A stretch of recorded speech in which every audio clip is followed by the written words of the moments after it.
Give us some season? Yes. Oh, we're going to have a little Louisiana chicken this afternoon we're going to have. This will be quite good. I'm going to have the two of you actually cook your chicken. And what I want you to do is I want you to start with the skin side down and leave it skin side down probably for about 5 or 6 minutes. And then what's kind of fun is then move it about 45 degrees for about another 5 or 6 minutes. So you have about a total cooking time of somewhere between 5 minutes before you move it, and then another 5 or 6 and 6. But we're going to cook it anywhere from 10 to 12 minutes, skin side down. And then what we're going to do is we're going to just flip it up and finish it with the skin side up. Well, I don't know about you, but I'm not a very good person when it comes to knowing when a chicken is 140 or 150 or 160. So what we will be doing is after it's cooked for about a half an hour, maybe 20 minutes, what we'll do is we'll give you an internal thermometer that we will go in and we will check the temperature. We always want to pull the chicken off about 5 degrees prior to it's being done, because we always have something that's called carryover cooking. Now what happens if you overcook it? What happens if we cook it, oh my gosh, now it's really dry. We cooked it to 190. Well, we're going to be discussing that, because now what you do is you bring out the sauces. You bring out the sauces. If you overcook a meat a little bit, we can always bring out the sauce. So we're going to show you a couple of very easy sauces that you can bring out and put on your overcooked chicken and still make it taste good. But hopefully this one will come out perfect. I'm going to show you how to make the Gorgonzola cream sauce. And then Eric is going to show you a nice mustard caper sauce.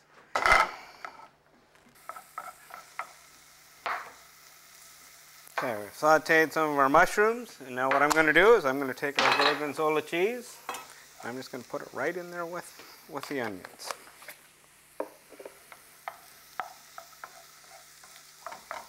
Let it start melting a little bit. And then we're going to kick it up a few calories. I'm going to add a little cream.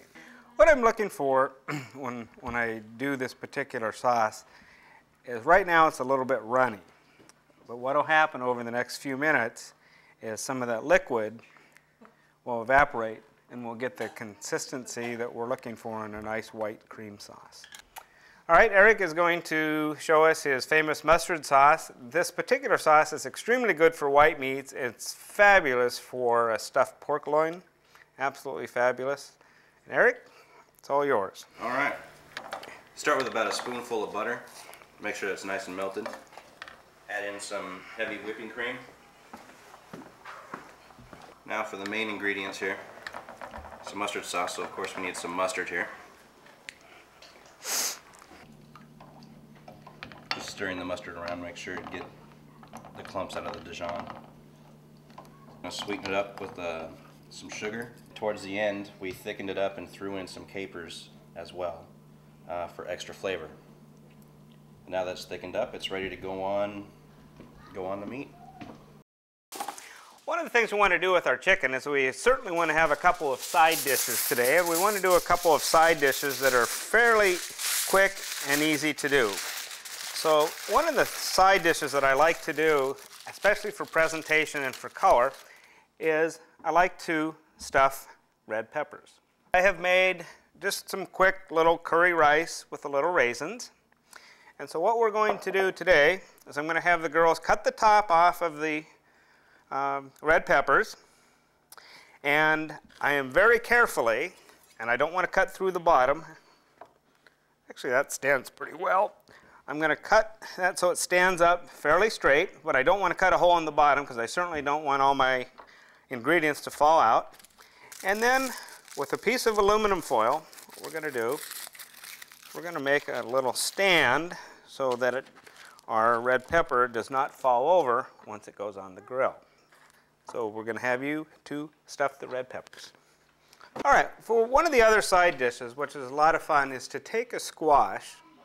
And a squash is not something that a lot of people think about barbecuing, but yet when it is filled with one of my favorite dishes, which is chili, it turns out to be a wonderful side dish. We're going to cut the squash in half. I'm going to have you scrape it out And then we're going to cheat a little bit. Today we're going to use the chili and we're going to make it our own. And I'll show you how to take a can of bought-in chili and make it your own as soon as we get this opened and cut and cleaned.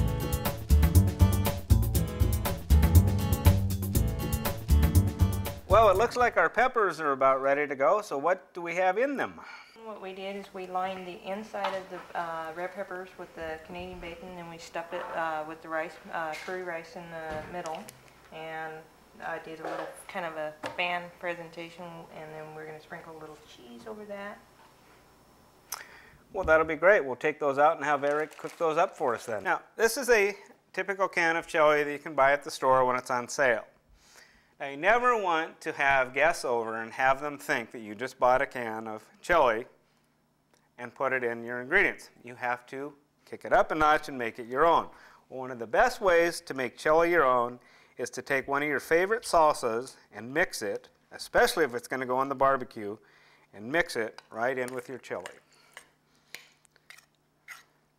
And then you're the garlic guy. There is nothing better than having a little garlic in your chili, so I think we're going to need a little chili garlic. We'll put a little garlic in with here, and then we will develop and create some aluminum foil to go on the bottom, so in case somebody knocks into the barbecue, they don't fall over. But you can see that they're pretty steady. They've cut a little piece off of the bottom, didn't cut through the bottom, so the ingredients, especially the chili, doesn't fall out on your grill. But it certainly gave us a nice leveling ability. And we'll cook this for about an hour, and then what we'll do is right at the end, of course, we're going to need some cheese and onions on top. Get some of that smoked flavor in that chili. It'll be just like you're out camping without all of the mess and no tents. And there we be. Great, when you're ready, we can take those out to Eric. And we'll put them on the grill and let them cook for about an hour, and we will have a fabulous chili dish. All right.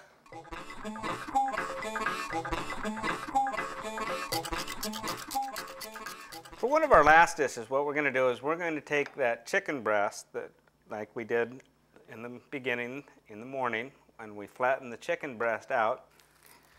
Now again, remember me? I hate chicken breasts.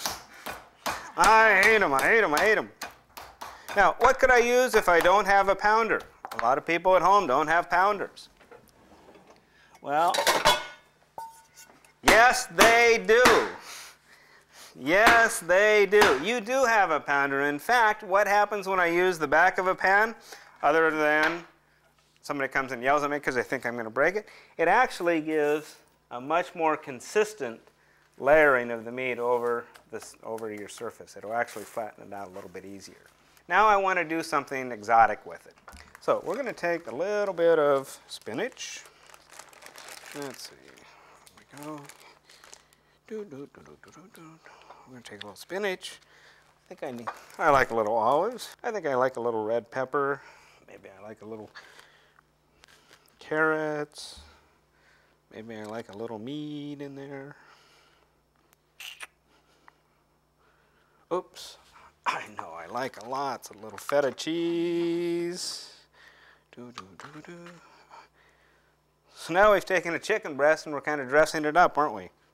We're getting this chicken breast ready to go. All right, would you help and roll that this way for me?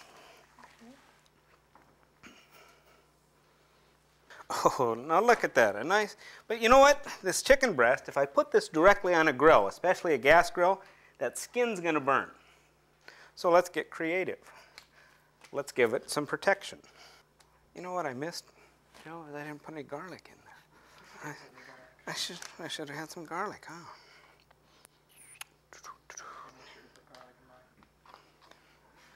Okay, we're going to wrap this up. Okay. And again, I want my stuff to stay on, so.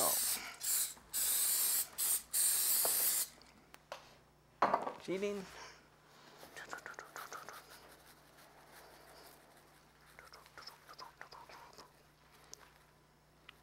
And when this is cut up and done, isn't that nice?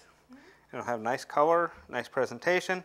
And again, if we cut it up, we can probably feed 3 people for the price of 1 breast. So it's a great thing to do when you're having a group over.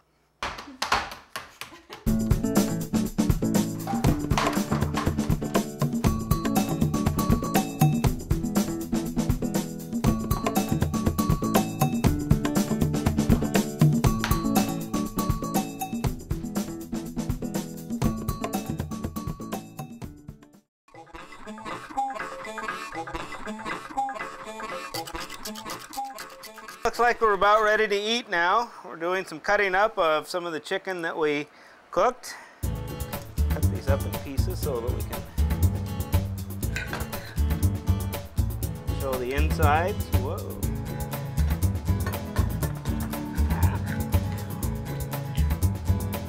Our squash with chili, always a favorite.